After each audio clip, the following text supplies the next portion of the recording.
In the summer of 1977, NASA launched two nearly identical spacecraft within weeks of each other, Voyager 1 and Voyager 2, both destined to explore the outer solar system. For decades, Voyager 1 has held the spotlight, the faster of the two, the first to reach interstellar space, the spacecraft carrying the famous golden record into the E-void beyond our sun's influence. But there is one thing Voyager 1 never did, never could do, something its twin accomplished alone, and it is a feat that decades later is still reshaping how scientists understand two of the strangest planets in our solar system. To understand why, you have to go back to the trajectory each spacecraft was given at launch. Voyager 1 was sent on a path optimized for speed and for a close, detailed look at Saturn's largest moon, Titan, a world scientists suspected might have a thick atmosphere worth studying up close. To get that close flyby of Titan, Voyager 1 had to bend its trajectory sharply upward, out of the flat plane in which all the planets orbit the Sun. That maneuver gave humanity our first detailed look at Titan's hazy orange atmosphere, but it also meant Voyager 1's journey through the planets was effectively over after Saturn. Once it climbed out of the orbital plane, there were no more planets left in its path. It would spend the following decades speeding outward and upward, eventually becoming the first human-made object to cross into interstellar space, but it would never see another planet up close again. Voyager 2 took a different route, one that, in hindsight, turned out to be one of the luckiest trajectory choices in the history of space exploration. Engineers realized that in the late 1970s and 1980s, Jupiter, Saturn, Uranus, and Neptune were aligned in a way that happens only once every 175 years, a rare planetary alignment that would allow a single spacecraft to use each planet's gravity to slingshot toward the next, visiting all four giant planets in a single mission. This became known as the Grand Tour. Voyager 2 was built to take advantage of it, and unlike its twin, it stayed close to the plane of the solar system, sacrificing a detailed Titan flyby in exchange for the chance to keep going. After Jupiter in 1979 and Saturn in 1981, Voyager 2 continued outward, using Saturn's gravity to bend its path toward a planet no spacecraft had ever visited, Uranus, and then continued from there toward the final giant planet, Neptune. Voyager 1 could never have made either of those flybys. Its path out of the plane of the solar system placed those two ice giants permanently out of reach. To this day, Voyager 2 remains the only spacecraft in human history to have visited all four giant planets, and the only spacecraft ever to fly past Uranus or Neptune at all. It is worth appreciating just how demanding this kind of multi-planet trajectory actually was for engineers working with 1970s technology. Each gravity assist had to be calculated with extraordinary precision, because even a tiny error in a flyby distance or angle at Jupiter would compound over the following years, potentially sending the spacecraft missing Saturn, Uranus, or Neptune by millions of kilometers by the time it arrived. Mission planners essentially had to thread a needle across billions of kilometers of empty space, using each planet's gravity like a carefully aimed slingshot, adjusting course with tiny, fuel-sipping thruster burns along the way. There was no room for a do-over. If Voyager 2 missed its precise approach angle at any one of the four planets, the entire remainder of the Grand Tour would have been lost, and no other mission has ever been funded, designed, or launched to attempt it again, because the rare planetary alignment that made it possible in the first place will not occur again until the 22nd century. The Uranus encounter happened on January 24th, 1986. After traveling roughly 1.8 billion miles from Earth, Voyager 2 swept past the pale, featureless-looking planet in a matter of hours, gathering as much data as it possibly could during its brief, irreplaceable window of close approach. What it found reshaped textbooks almost overnight. 10 previously unknown moons were discovered. 2 new rings were identified, adding to a faint ring system barely glimpsed from Earth-based observations years earlier. Uranus itself was confirmed to be a genuinely bizarre planet. Even by the standards of the outer solar system, tilted on its side so dramatically that its axis of rotation lies almost flat relative to its orbit, meaning its poles, rather than its equator, take turns facing the Sun during Uranus's 84-year orbit. But among all these discoveries, one stood out as a genuine, lingering scientific puzzle, one that would remain unresolved for nearly 40 years. That puzzle involved Uranus's magnetosphere, the invisible magnetic bubble that surrounds a planet and deflects the constant stream of charged particles flowing outward from the Sun, known as the solar wind. Earth has a magnetosphere, so Jupiter and Saturn. These protective bubbles are usually fairly predictable in their basic shape and behavior, roughly aligned with the planet's rotation and magnetic axis, and they trap charged particles in structures called radiation belts.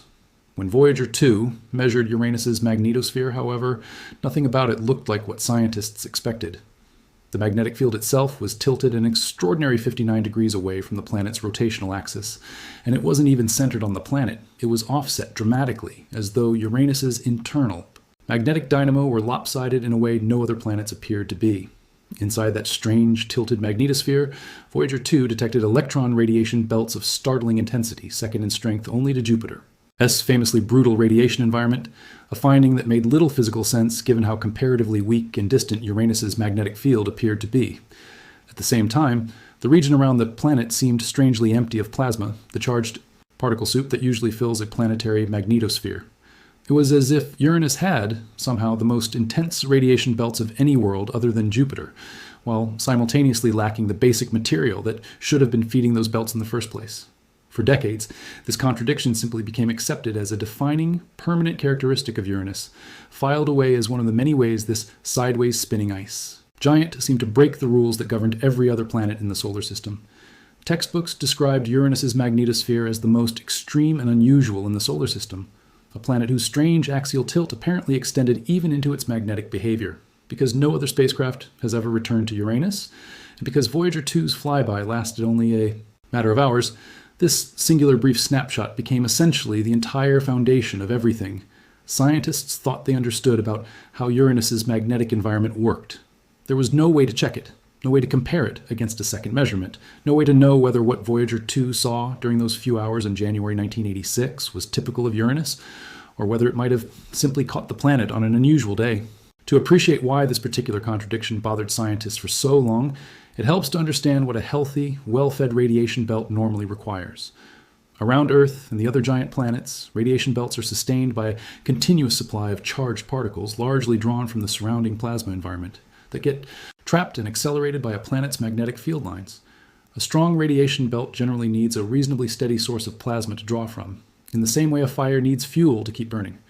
Uranus appeared to present the physical equivalent of an enormous fire burning fiercely with almost no visible fuel source nearby, intense trapped radiation existing in a region that otherwise looked strangely swept clean of the very plasma that should have been feeding it. Several competing theories tried to explain this over the years, some suggesting unusual behavior in Uranus's moons or rings, others pointing to quirks of its bizarre offset magnetic geometry, but none fully resolved the underlying contradiction. It remained, in the words of scientists who studied it, one of the most confusing unsolved puzzles in the study of planetary magnetospheres. That question sat largely unexamined for almost 40 years, until a team led by Jamie Jasinski, a physicist at NASA's Jet Propulsion Laboratory, decided to revisit the old Voyager 2 data with fresh eyes and modern analytical tools. Rather than assuming the 1986 measurements represented Uranus's normal, steady-state condition, Jasinski's team asked a more basic question. What was actually happening in the solar wind, the stream of particles flowing outward from the sun, in the days surrounding Voyager 2's flyby? Reconstructing solar wind conditions from nearly 4 decades earlier is no simple task, but using a combination of archived spacecraft measurements and solar wind propagation models, the team was able to piece together conditions in the space environment around Uranus during that narrow window in January 1986. This kind of reconstruction relies on tracking how disturbances in the solar wind ripple outward from the sun over time. Other spacecraft positioned closer to the sun in 1986 had recorded their own local solar wind measurements, and by modeling how those same streams of charged particles would have propagated outward over the following days, researchers could estimate, with reasonable confidence, what conditions would have looked like by the time that same solar wind reached Uranus, nearly 3 billion kilometers farther out. It is a bit like tracking a wave from where it first forms near shore and calculating where and when it will break much farther down the beach. Applying that method to the days surrounding Voyager 2's approach revealed something nobody had specifically checked for in the nearly 40 years since the flyby occurred. What they found had changed everything. In the days immediately before Voyager 2's arrival, the sun had released a burst of unusually intense solar wind, a stream of charged particles moving faster and at higher pressure than normal. That solar wind swept outward through the solar system and, by chance, slammed into Uranus's magnetosphere at almost exactly the moment Voyager 2 was making its once-in-a-lifetime close approach. According to the team's analysis, this solar wind event compressed Uranus's magnetosphere down to somewhere around 1/5 of its typical volume, squeezing it into an unusually small, dense, distorted shape. Conditions this extreme, the researchers calculated, occur around Uranus less than 5% of the time.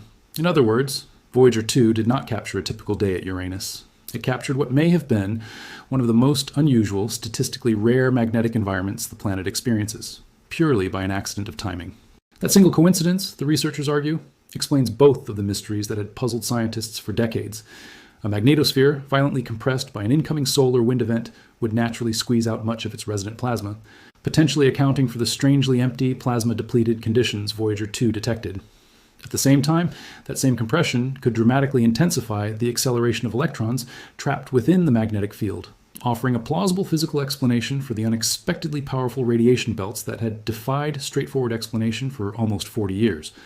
Two of Uranus's most famous and most confusing anomalies, it turns out, may not be permanent features of the planet at all. They may simply be the signature of one especially bad-timed solar storm, frozen into the only close-up dataset humanity has ever collected from that world. Perhaps the most striking detail to come out of this reanalysis is just how easily it might never have happened. According to the research team's calculations, published in Nature Astronomy in November 2024, if Voyager 2 had simply arrived at Uranus FEW days earlier, before that solar wind event struck, it would likely have encountered a solar wind roughly 20 times less intense, and the entire magnetosphere it measured would have looked dramatically different. Larger, less compressed, and quite possibly far more ordinary compared to the magnetic environment seen around Jupiter and Saturn. 4 decades of planetary science textbooks, popular explanations, and scientific assumptions about Uranus's uniquely extreme magnetic character may all trace back, in part, to an accident of timing that happened to occur during history's only close-up look at this world. It's worth sitting with how strange that is.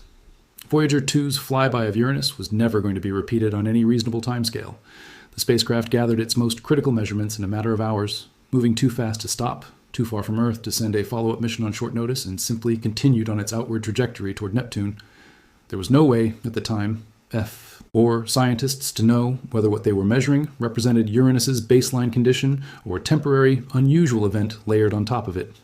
And because no other spacecraft has ever gone back, that one brief snapshot effectively became science's entire working model of the planet's magnetic behavior, taught in classrooms and referenced in research papers for nearly 40 years, all without anyone realizing it might have captured the planet in one of its rarest possible states.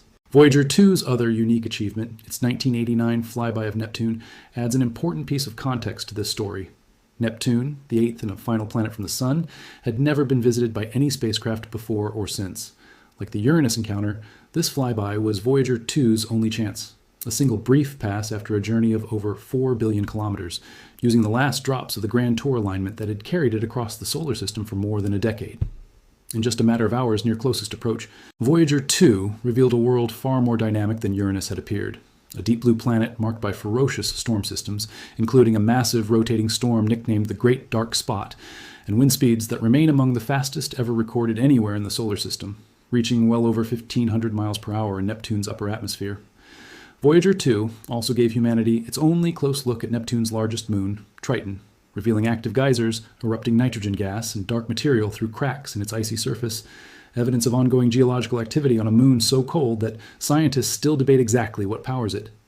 Just as with Uranus, every piece of that data came from a single flyby that has never been repeated, meaning Neptune's own magnetosphere, much like Uranus's, has only ever been measured once, and only ever under one specific, unrepeated set of space weather conditions. Taken together, this means that 2 entire categories of planets, the ice giants, a class of world that may be one of the most common types of planet in the galaxy based on what astronomers have found around other stars, have their entire foundation of direct, in-person scientific knowledge built on 2 brief flybys, each lasting only hours, each potentially skewed by conditions in the space environment that had nothing to do with the planets themselves.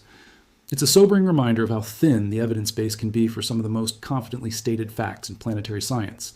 Not because scientists were careless, but simply because spacecraft flybys are rare, expensive, and often unrepeatable, and because nobody back in 1986 had any way of checking whether the day they happened to visit was typical or exceptional. This reanalysis has added real weight to a growing scientific push for a dedicated return mission to Uranus. The National Academy's 2023 Planetary Science and Astrobiology Decadal Survey, the document that guides NASA's priorities for major missions over the coming decade, named a Uranus orbiter and probe as its top recommended flagship mission. A spacecraft that would not just fly past the planet in a matter of hours the way Voyager 2 did, but would settle into orbit around it, observing the planet, its rings and its moons, continuously over an extended period, exactly the kind of sustained observation needed to finally determine what Uranus's magnetosphere actually looks like under normal everyday conditions, rather than during one statistically rare solar storm. In the meantime, other tools have begun filling in small pieces of the picture. The James Webb Space Telescope has captured striking new images of Uranus in recent years, revealing its faint ring system glowing in infrared light and picking out several of its moons, named for characters drawn from the works of Shakespeare and Alexander Pope, work that has begun offering fresh, if still limited, insight into the planet's atmosphere and structure from a distance without the benefit of an up-close flyby. There's a broader lesson embedded in this story, one that goes beyond Uranus itself.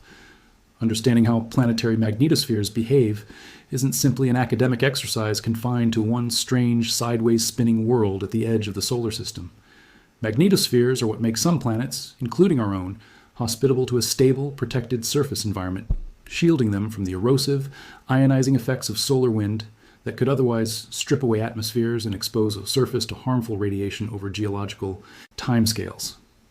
As astronomers discover thousands of planets orbiting other stars, many of them roughly Uranus-sized or Neptune-sized, understanding what a normal, representative ice giant magnetosphere actually looks like, rather than an anomalous one captured by chance, matters for scientists trying to model which of those distant, unseen worlds might be capable of retaining atmospheres or oceans, or the other basic ingredients associated with potentially habitable environments. The story of Voyager 2 at Uranus is, in many ways, a story about the limits and the strange fragility of first-hand scientific knowledge. A single spacecraft, launched during a rare planetary alignment that happens roughly once every 175 years, took the only opportunity humanity has ever had to see Uranus and Neptune up close, and did so brilliantly, discovering new moons, new rings, active geysers, and storm systems. The T reshaped planetary science. But that same singular opportunity also meant that whatever Voyager 2 happened to measure during its few hours near each planet became, by necessity, the entire scientific record for that world, with no way to distinguish a permanent characteristic from a temporary, unlucky coincidence of timing. It took almost 40 years and a careful team of scientists willing to go back and question decades-old assumptions buried in archived data to even begin separating the two. There's also a quieter irony in how the story of these two spacecraft has unfolded since. Voyager 1, for all the attention it receives as the faster, more famous twin, the first human object to leave the solar system's bubble of influence and enter true interstellar space in 2012, achieved that milestone precisely because it gave up any chance of visiting Uranus or Neptune. Voyager 2 followed it into interstellar space 6 years later in 2018, but it did so only after spending an additional decade lingering among the outer planets, slowly building a body of scientific data that neither engineers nor scientists could have replaced any other way. In a sense, the two spacecraft represent two different kinds of legacy, one defined by being first to leave, the other defined by everything it saw and touched on the way out the door. Both are extraordinary. Only one of them ever got the chance to look closely at Uranus or Neptune at all, and by pure coincidence of timing, what it saw at the first of those two worlds may have been far stranger and far less representative than anyone realized for almost 4 full decades. Voyager 2 is still out there today, over 4 decades after launch, continuing to transmit faint signals back to Earth from beyond the edge of the sun's magnetic influence in the vast, cold region of interstellar space it entered in 2018. It carries with it the same golden record as its twin, a message intended for any civilization that might one day find it, alongside a legacy that neither of its creators could have fully anticipated. It remains the only spacecraft ever to have visited Uranus, or Neptune, the only human-made object to have completed the full grand tour of the solar system's 4 giant planets, and, thanks to a painstaking reanalysis of data it collected nearly 40 years ago, the unwitting source of one of the most important lessons in modern planetary science, that even our most confidently held facts about distant worlds can rest on a single, brief, and possibly misleading moment in time, waiting decades for someone patient enough to go back and check.